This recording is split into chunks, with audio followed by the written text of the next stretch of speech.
جو اپنا دین بچانے کے لیے ایک غار میں چھپ گئے تھے اور اللہ تعالیٰ جل شانہ نے اپنے فضل سے ان کی حفاظت فرمائی۔ دقیانوس کے زمانے میں ایک مقتل تیار کیا گیا اور افسوس شہر کے اندر جو لوگ بتوں کی پرستش نہیں کرتے تھے ان کو اس مقتل میں لے جا کر کے قتل کر دیا جاتا۔ لوگ ڈرتے ہوئے بتوں کی پرستش کرنے لگے۔ اسی شہر میں صالح اور نیک خاندانوں کے کچھ لڑکے تھے جنہوں نے بتوں کی پرستش سے انکار کر دیا۔ بادشاہ نے ان کو بلایا اور کہا کہ تم اگر بتوں کی پرستش نہیں کرتے ہو تو تمہیں بھی مقتل میں لے جا کر کے قتل کر دیا جائے گا، لیکن تمہاری اٹھتی جوانیاں، ان فوان شباب، خوبصورت چہرے مجھے اس بات سے روکتے ہیں کہ تمہیں قتل کروں، لیکن میں اپنے فیصلوں کو صادر کرنے والا ہوں۔ البتہ تمہیں 3 دن کی مہلت دیتا ہوں، تم سوچ لو ورنہ تمہیں بھی قتل کر دیا جائے گا۔ تو وہ نوجوان آپس میں مشاورت کرتے ہیں کہ کیا کیا جائے۔ کفر کو، بت پرستی کو تو کسی صورت میں ہم قبول نہیں کریں گے، دوسری صورت قتل کر دیے جائیں۔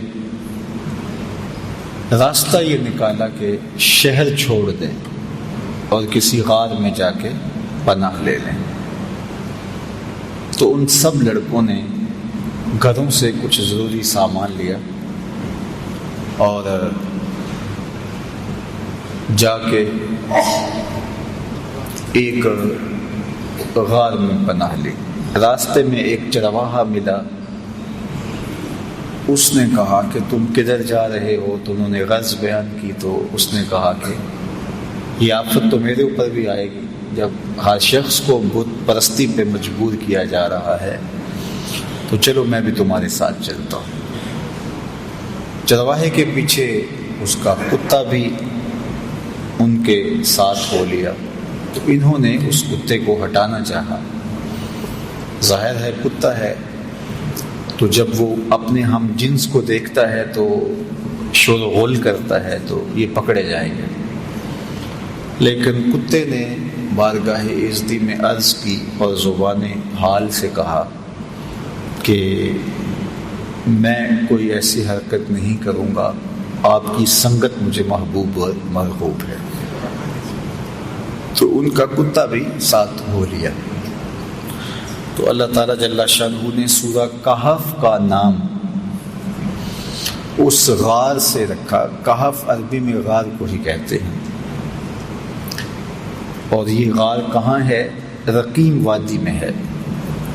یہ رقیم وادی کہاں ہے اس کے بارے میں علماء کا اختلاف ہے۔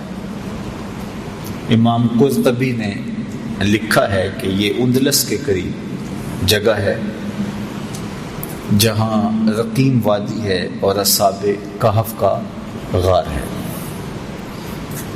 اصحاب کہف کے غار کے حوالے سے ایک زیارت گاہ ترکی میں بھی موجود ہے جہاں لوگ جاتے ہیں، اور ان لوگوں کا خیال ہے کہ اصحاب کہف کی غار یہ ہے۔ مختلف لوگوں نے مختلف چیزیں لکھی ہیں۔ بہرحال کہف غار کو کہا جاتا ہے، اور رقیم اس وادی کا نام ہے یا اس بستی کا نام ہے جس بستی میں یہ غار تھی۔ تو اللہ تعالیٰ جل شانہ نے قرآن مجید کے اندر ارشاد فرمایا،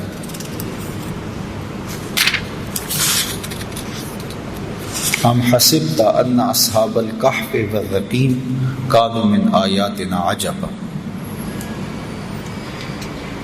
تمہیں معلوم ہے کہ پہاڑ کی کھو اور جنگل کے کنارے والے ہماری ایک عجیب نشانی تھے۔ اب بادشاہ نے جب سختی کی کہ لوگوں کو بت پرستی پہ آنا پڑے گا، تو اپنا دھرم بچانے کے لیے، اپنا دین بچانے کے لیے، اپنا ایمان بچانے کے لیے یہ چند نوجوان تھے جنہوں نے فیصلہ کیا کہ شہر چھوڑ دیں گے اور اپنا دین بھی بچائیں گے اور اپنی جان بھی بچائیں گے۔ شہر نہیں چھوڑتے تو یا دین جائے گا یا جان جائے گی۔ اگر بادشاہ کی مان لیتے ہیں تو دین سے ہاتھ دھونے پڑیں گے، اگر نہیں مانتے تو جان سے ہاتھ دھونے پڑیں گے۔ تو تیسرا راستہ یہ نکالا کہ دین بھی بچ جائے اور جان بھی بچ جائے۔ تو یہ اس غار میں پہنچے، ظاہر ہے منزل ان کی آگے تھی، تو ابھی یہ شام کو بھاگے تو رات، ایک رات دو رات وہاں قیام کرتے اور پھر آگے کہیں نکل جاتے۔ لیکن وہیں جب پہنچے تو ان کے اوپر نیند کا غلبہ آ گیا اور یہ اس غار میں سو گئے۔ جو ان کے ساتھ کتا چلا تھا وہ بھی غار کے دھانے پر بیٹھا، تو کتا بھی آغوش نیند میں چلا گیا اور یہ سوئے رہے، حتیٰ کہ 309 سال تک یہ نیند میں رہے۔ 3 صدیاں بیت گئی اور یہ نیند کی حالت میں رہے۔ اور اللہ جل شانہ نے ان اپنے پاک باز بندوں کے لیے اہتمام یہ کیا کہ ان کو بھوک اور پیاس بھی نہ لگی۔ انسان کو جتنی مرضی گہری نیند آئی ہو، جب بھوک لگتی ہے، جب پیاس کی شدت ہوتی ہے تو پھر انسان جاگ پڑتا ہے۔ تو یہ الوہی اہتمام تھا کہ اللہ جل شانہ نے ان کو بھوک اور پیاس بھی نہ لگنے دی کہ یہ جاگ پڑے۔ انسان باہر سے شور سنتا ہے تو شور کی وجہ سے بھی جاگ پڑتا ہے۔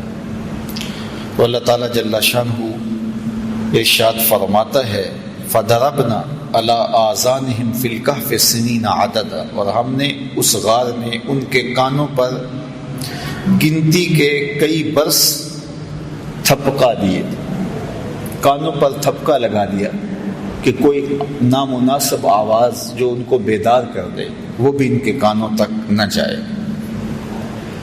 اتنا عرصہ انسان ایک کروٹ پہ پڑا رہے تو پھر عضو بدن ساقط ہو جاتا ہے، لیکن اللہ تعالیٰ قرآن مجید میں ارشاد فرمایا وَنُقَلِّبُهُمْ ذَاتَ الْيَمِينِ وَذَاتَ الشِّمَالِ، ہم ان کی کروٹیں بھی بدلتے رہے۔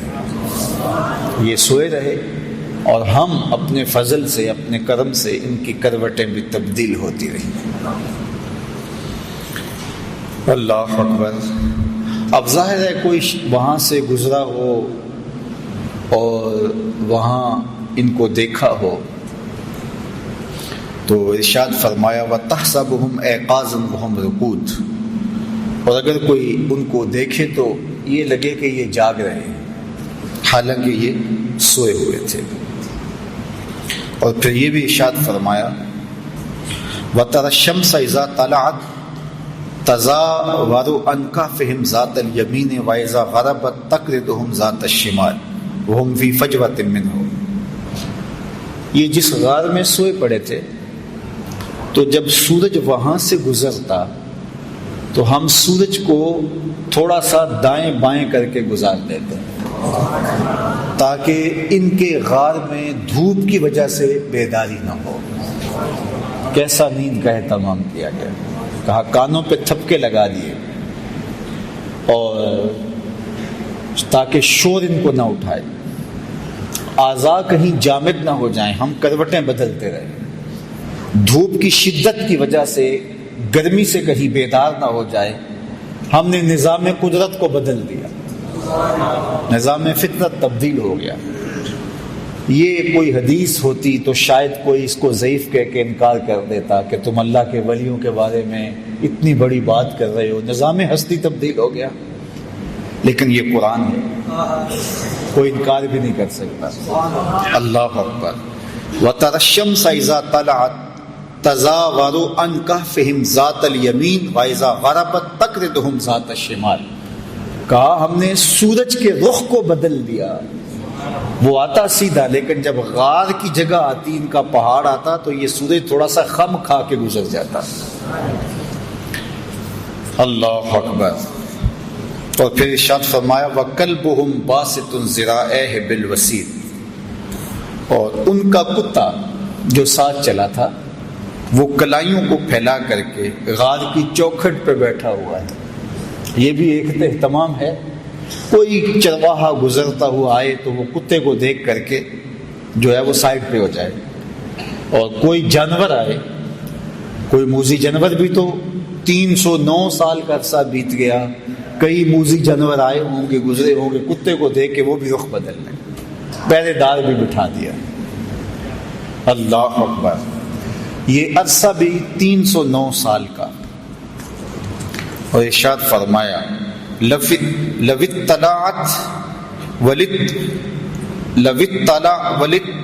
طلعت علیہم لولیت منہم فرارا ولا ملیت منہم رعبا، اگر تو انہیں جھانک کر دیکھے تو ان سے پیٹ پھیر کر بھاگے، ان کی ہیبت تیرے سینے میں بھر جائے۔ ہم نے وہاں ایک خوف بھی رکھ دیا کہ کوئی اندر جھانک کر دیکھنے کی ہمت بھی نہ کر سکے۔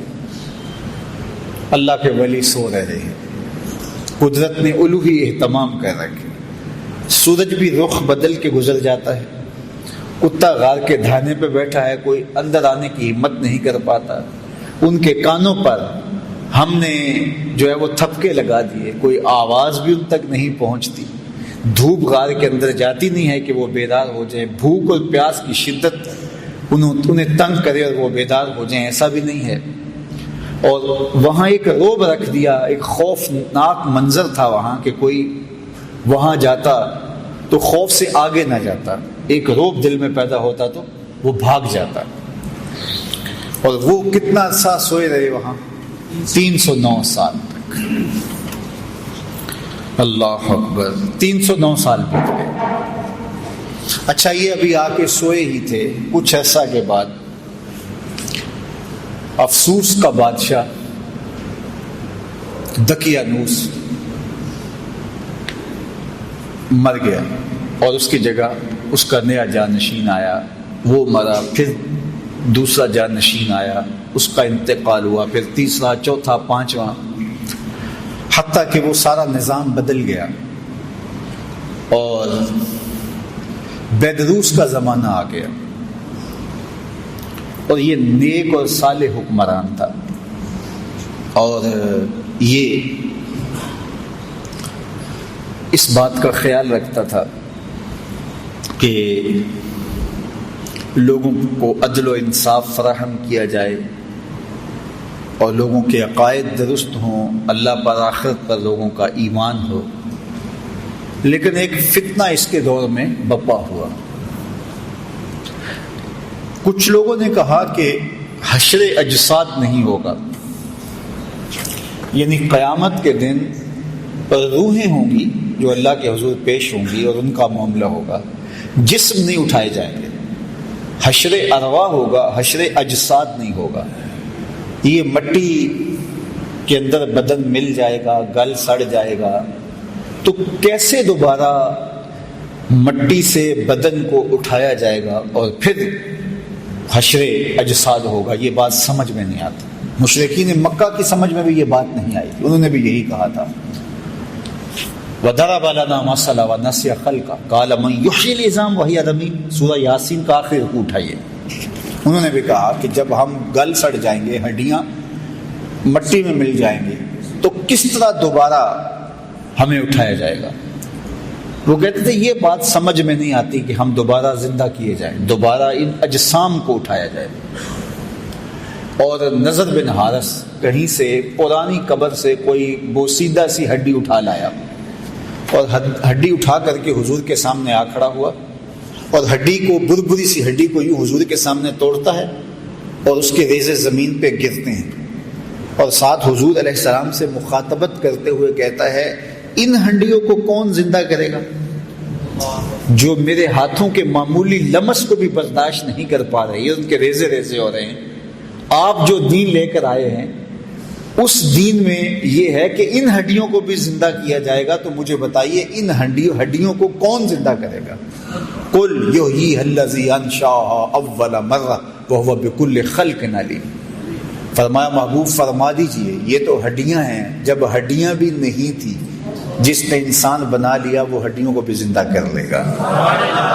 اب تو میٹیریل موجود ہے لیکن بکھرا پڑا ہے، میٹیریل ہے کمزور ہو گیا ہے، تو جب یہ ہڈیاں بھی نہیں تھیں تو جب امر کن سے اس نے ہڈیوں کے بغیر انسان کو کھڑا کر دیا اور ہڈیاں پیدا کر دی، تو اب تو ان ریزوں کو جوڑ کے بنانا ہے، بکھرے میٹیریل کو جوڑنا ہے، تو اس کے لیے کیا مشکل ہے؟ تو بہت سارے لوگوں کی بات یہ سمجھ میں نہیں آتی، وہ کہتے ہیں کیسے ہو سکتا ہے؟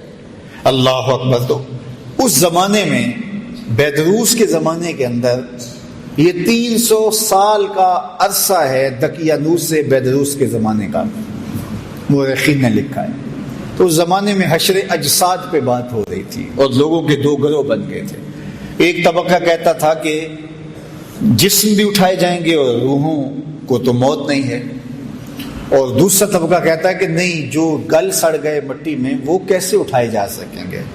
3 دن کے بعد تو بدن پھٹنے لگتا ہے اور کچھ عرصے کے بعد ہڈیاں بھی گل جاتی ہیں، تو کس طرح جو ہے وہ دوبارہ اٹھایا جائے گا مرنے کے بعد؟ ہاں، روحوں کا حشر ہوگا، اجساد کا حشر نہیں ہوگا۔ یہ اس بحث میں پڑے ہوئے تھے، شہر میں یہ ہنگامے تھے، اس عنوان سے مناظرے تھے، طبقات تھے، اور ملک بیدروس بہت پریشان تھا کہ کس طرح قوم کو سمجھایا جائے۔ اور ادھر ان اللہ کے ولیوں کو سوئے ہوئے 309 سال بیت چکے تھے۔ اچانک ایک کی آنکھ کھلی، پھر دوسرے کی کھلی، تو چند لمحوں کے اندر یہ سارے جاگ کے بیٹھ گئے۔ اب بیٹھے ہی تھے کہ بھوک کی شدت محسوس ہوئی، اور جب شدت محسوس ہوئی تو کہا کہ جاؤ کوئی شخص چھپ چھپ کے جائے اور جا کے ہمارے لیے کھانا لے آئے اور دیکھے کہ کسی کو پتہ نہ چلے۔ پہلے تو پریشان ہوئے کہ ہم کتنی دیر سوئے ہیں، بعض نے کہا دن کا کچھ حصہ سوئے ہیں، رات کو آئے تھے اور اب چاشت کا وقت ہے تو بس ہم کافی دیر سے سوئے ہوئے ہیں۔ بعض نے کہا نہیں، ہم شاید پرسوں سے سوئے ہوئے ہیں۔ جب دیکھا تو ناخن بڑے ہوئے تھے تو بال بھی بڑے ہوئے تھے، تو کہا ہمارا معاملہ کوئی عجیب ہی لگتا ہے، ہمارے بدن پہ اتنی تھکن بھی نہیں ہے کہ ہم مدتوں سوئے ہوں، اور پھر کیسے ہو سکتا ہے کہ ہم اتنی دیر سوئے رہے ہوں، اور جو ہے وہ کیسے ممکن ہے؟ تو پھر کہنے لگے خیر ہمارا معاملہ کچھ عجیب سا ہی ہے۔ اور انہوں نے پہلے تو بحث کی، قالوا لبسنا یوما او بعد یوم، پھر کہا قالوا ربکم عالم بما لبستم، اللہ خوب جانتا ہے ہم کتنی دیر سوئے، چھوڑو اس بحث کو، بھوک کی بڑی شدت ہے تو کوئی جائے اور جا کے شہر سے چھپ چھپ کے چلا جائے اور کھانا لے آئے۔ تو ان میں سب سے سینئر اور بڑا جو شخص تھا اس کا نام حضرات مفسرین نے یملیخہ لکھا ہے، تو اس کو انہوں نے جو ہے وہ سونے کے سکے دیے اور کہا جاؤ تم جا کے شہر سے کوئی کھانا لے آؤ۔ یہ جب شہر کی جانب بڑھا تو شہر کا دروازہ، عمارات ساری بدلی بدلی دکھائی دی۔ ابھی کل ہی تو نکلے تھے اور ماجرا کچھ اور تھا، آج عمارتیں کچھ اور ہیں۔ آج سے 50-60 سال پہلے کوئی شخص یہاں راہ والی روڈ سے اتر کر کے یہاں کینٹ کے اندر کسی پرانی بستی میں آیا ہو اور 60 سال 70 سال کے بعد اگر وہ دوبارہ وہاں سے اترے اور یہ عمارتیں، یہ اعلی نسب سڑکیں، یہ لشکار عمارتی مارکیٹیں، یہ جگہ جگہ باغات، پھوٹتے پھوارے، وہ کہے گا یہ میں کدھر آ گیا ہوں؟ میں 80 سال قبل آیا تھا، یہاں تو یہ بستی ہوتی تھی، یہاں قبرستان ہوتا تھا، یہاں پیپل کا درخت ہوتا تھا، یہاں برگد کا سایہ دار گھنا شجر ہوتا تھا، یہاں کنواں چلتا تھا، یہاں کھیت تھے، یہ کیا منظر ہے؟ تو اب اس بات کو تو 300 سال گزر گئے تھے، تو حضرت یملیخا جب داخل ہوئے شہر میں تو شہر کا نقشہ ہی بدلا ہوا ہے، لیکن جب لوگوں کو دیکھا تو شکلیں وہی تھی، ملتی جلتی۔ خیر، ایک عجیب حیرت ہے، ایک نان بائی کی دکان پہ گئے اور اس سے کھانا طلب کیا، انہوں نے کھانا دیا تو انہوں نے جب اس کو سکے دیے تو وہ حیرت زدہ ہو گیا کہ، اور غور سے دیکھا، کہا یہ تو دقیانوس کے زمانے کے سکے ہیں۔ اس کو لگا کہ اس کو کوئی پرانا خزینہ ملا ہے، پرانا کوئی خزانہ ملا ہے، اور انہوں نے کہا کہ یہ تو دقیانوس کے زمانے کے ہیں۔ تو اس نے کہا کہ یہ دقیانوس کا زمانہ نہیں ہے۔ کہا وہ تو 300 سال ہو گئے اس دنیا سے کوچ کیے ہوئے اس کو۔ تو کہا کہ یہ کیا تم بات کر رہے ہو؟ اس نے کہا تم کیا بات کر رہے ہو؟ تو جب جھگڑا طول پکڑتا ہے تو بازار کے لوگ جمع ہو جاتے ہیں، حتیٰ کہ کوتوال شہر بھی آ جاتا ہے اور پکڑ کے بادشاہ کے دربار میں لے جاتے ہیں کہ یہ نوجوان عجیب باتیں کر رہا ہے۔ کہتا میں یہ تم کیا بات کر رہے ہو، اس کا ذہن ٹھیک ہے، کیا ماجرا ہے؟ تو بادشاہ نے اس کو کہا کہ کیا ماجرا ہے؟ تو اس نے بتایا کہ ہم تو اپنا دین اور دھرم بچانے کے لیے شہر سے نکلے تھے، دقیانوس کا زمانہ تھا، تو اب یہاں بدلے ہوئے حالات، ہمارے پاس سکے ہیں، ابھی کل کی بات ہے۔ تو ایک وزیر نے کہا بادشاہ سلامت، دقیانوس کے زمانے میں کچھ نوجوان بھاگ گئے تھے شہر سے، اور ان کو گرفتار کرنے کے لیے دقیانوس نے کافی کوشش کی تھی لیکن نہیں ہو سکا تھا۔ پھر تختیوں پر ان کے نام لکھوا کر شاہی خزانے میں رکھ دیے تھے اور کہا تھا کہ یہ جب بھی پکڑے جائیں ان کو کڑی سزا دی جائے، تو کہیں یہ وہی نوجوان نہ ہو۔ تو وہاں سے وہ تختیاں لائی گئی اور اس کے اوپر وہی نام لکھے ہوئے تھے۔ تو حضرت یملیخا کو بھی بات سمجھ آ گئی، ان کو بھی بات سمجھ آ گئی۔ قرآن مجید نے یہ سارا منظر نامہ بیان کیا ہے۔ اللہ اکبر۔ پھر یہ لوگ بادشاہ سمیت یملیخا کو لے کے ان کے غار تک پہنچے، اور جب لوگوں کو آتے ہوئے دیکھا تو یہ سارے گھبرا گئے کہ ہم پکڑے گئے، کیونکہ غار کے اندر موجود باقی لوگوں کو تو پتہ نہیں تھا کہ وہاں ماجرا کیا ہوا اور ہم کتنا عرصہ سوئے رہے۔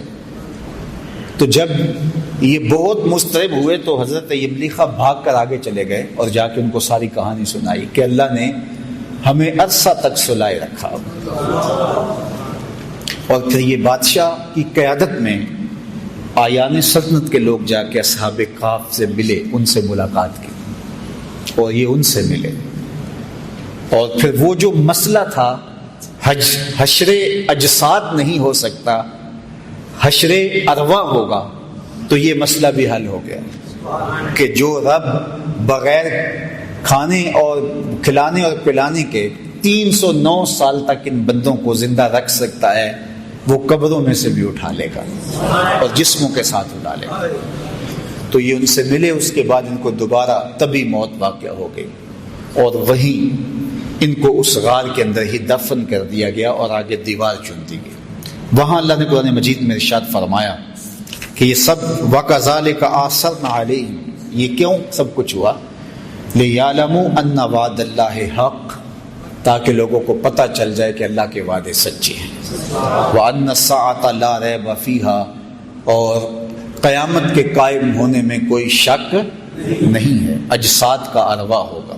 اِذْ يَتَنَازَعُونَ بَيْنَهُمْ أَمْرَهُمْ فَقَالُوا ابْنُوا عَلَيْهِمْ بُنْيَانًا۔ اللہ اکبر۔ فرمایا پھر وہ وقت بھی آیا وہاں کے لوگوں کا اختلاف ہو گیا، بعض نے کہا کہ یہاں جو ہے وہ عمارت کھڑی کر دی جائے، لیکن وہ لوگ جو غالب ہوئے انہوں نے کہا یہاں ہم مسجد بنائیں گے۔ ارشاد فرمایا قال الذین غلبوا علی امرہم لنتخذن علیہم مسجدا، ہم یہاں مسجد بنا دیں گے تاکہ یہاں لوگ آ کر کے نماز پڑھیں اور پاک بندوں کی قربت کی برکتیں حاصل کریں۔ تو ان کو وہاں دفن کر کے غار کے آگے دیوار کر دی گئی اور ساتھ مسجد بنا دی گئی، اور یہ بادشاہ وقت کے حکم سے، آیان سلطنت کے مشورے سے یہ ہوا۔ اللہ اکبر۔ اب اللہ تعالیٰ قرآن مجید میں ارشاد فرماتا سیقولہم ثلاثۃ رابعہم کلبہم، بعض نے کہا 3 تھے چوتھا ان کا کتا تھا، ویقولون خمسۃ سادسہم کلبہم، بعض نے کہا 5 تھے چھٹا ان کا کتا تھا، رجما بالغیب، یہ ان کی اس طرح کی باتیں ہیں، ان کے اندازے ہیں، ان کی تک بندیاں ہیں۔ ویقولون سبعۃ وثامنہم کلبہم، بعض نے کہا کہ وہ 6 تھے اور 7واں ان کا کتا تھا، 7 تھے 8واں ان کا کتا تھا۔ قل ربی اعلم بعدتہن ما یعلمہم الا قلیل، ارشاد فرمایا کہ تمہارا رب خوب جانتا ہے، محبوب آپ فرما دو میرے رب کو خوب پتہ ہے وہ کتنے تھے، تمہارا موضوع نہیں ہے کہ ان کی تعداد کتنی تھی، تم اس میں الجھ کے نہ رہ جاؤ کہ وہ 7 تھے، وہ 5 تھے، وہ 3 تھے، چوتھا ان کا کتا تھا، چھٹا ان کا کتا تھا یا 8واں ان کا کتا تھا۔ تمہارا موضوع یہ نہیں ہے، تمہارا موضوع یہ ہے کہ مر کر دوبارہ اٹھنا ہے اور ایک ایک عمل کا حساب دینا ہے۔ بعض اوقات ہدایت حاصل کرنے کی بجائے لا یعنی ابحاث کے اندر مبتلا ہو کر کے ہدایت کو لوگ ضائع کر دیتے ہیں۔